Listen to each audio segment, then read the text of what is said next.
Guys, welcome back. അപ്പോൾ ഞങ്ങളിത് വളരെ അൺഎക്സ്പെക്റ്റഡ് ആയിട്ടുള്ളൊരു ട്രിപ്പാണ് ബാംഗ്ലൂർ.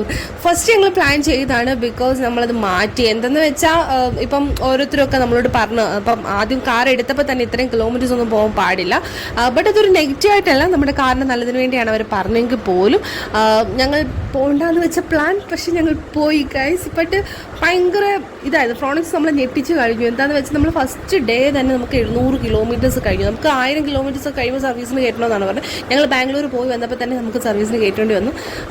അപ്പോൾ നമ്മൾ ഇത്ര കിലോമീറ്റേഴ്സ് പോയി വന്നു കഴിഞ്ഞാൽ നമുക്ക് 1300 കിലോമീറ്റേഴ്സ് എങ്ങാണ്ട് ആയിരുന്നു.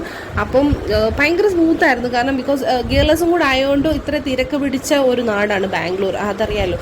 അപ്പം നമുക്ക് ഭയങ്കര സ്മൂത്തായിരുന്നു ഗിയർലെസ്സും കൂടെ ആയതുകൊണ്ട്. പിന്നെ സീറ്റിൻ്റെയൊക്കെ ഒരു കംഫർട്ടൊക്കെ ഭയങ്കര ഇതായിരുന്നു. കുറച്ച് ലെങ്ത് സ്പേസ് ഒക്കെ ഉണ്ടായിരുന്നു ഈ ഫ്രോണിക്സിന്, അതുകൊണ്ട് ഭയങ്കര സ്മൂത്തായിരുന്നു. പിന്നെ ഏറ്റവും മടുപ്പിച്ചൊരു കാര്യം എന്ന് പറയുന്നത് ടോളായിരുന്നു.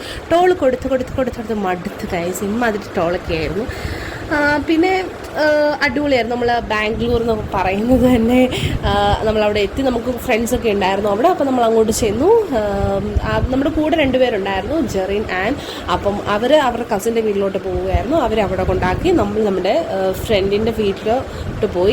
അവിടെ ഫ്രണ്ട്സൊക്കെ ഉണ്ടായിരുന്നു. നമ്മൾ ആദ്യം ചെന്നപ്പോൾ തന്നെ ദോശയും മുട്ടക്കറിയൊക്കെ ഉണ്ടാക്കി തന്നു ഗൈസ്. പിന്നെ നമ്മൾ എല്ലാവരും ഗസ്റ്റ് ആയതുകൊണ്ട് ഭയങ്കര അൺഎക്സ്പെക്റ്റഡ് ആയതുകൊണ്ട് അവർ നമുക്ക് ബിരിയാണിയൊക്കെ ഉണ്ടാക്കി തരാമെന്ന് പറഞ്ഞു. നിങ്ങളുടെ ജിഷക്കുട്ടിയാണ് ഞങ്ങൾക്ക് ബിരിയാണിയൊക്കെ ഉണ്ടാക്കി തരുന്നത്. വലിയ ഗുണമൊന്നും ഇല്ലെങ്കിലും കൊള്ളായിരുന്നു.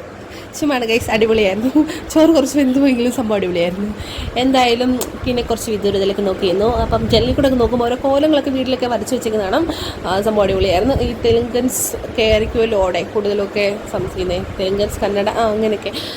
പിന്നെ അടിപൊളി ഒരു നൈറ്റ് കുറേ ഫ്രണ്ട്സൊക്കെ വന്നായിരുന്നു. അക്ഷയുടെ കൂടെ വർക്ക് ചെയ്യുന്നവരും എല്ലാവരും. എന്തായാലും സംഭവം അടിപൊളിയായിരുന്നു. ഭയങ്കര ഗെയിം കളിക്കലും പാട്ടുപാടലും ഫുഡ് അടിക്കലും കലാപരിപാടികളും അങ്ങനെയൊക്കെ ആയിട്ട് നല്ലൊരു നൈറ്റ് തന്നെയായിരുന്നു അന്നത്തെ ബാംഗ്ലൂർ ഡേയ്സ്. അടിപൊളി ഗൈസ്. ഇനി നാളെ ബൈ ബൈ.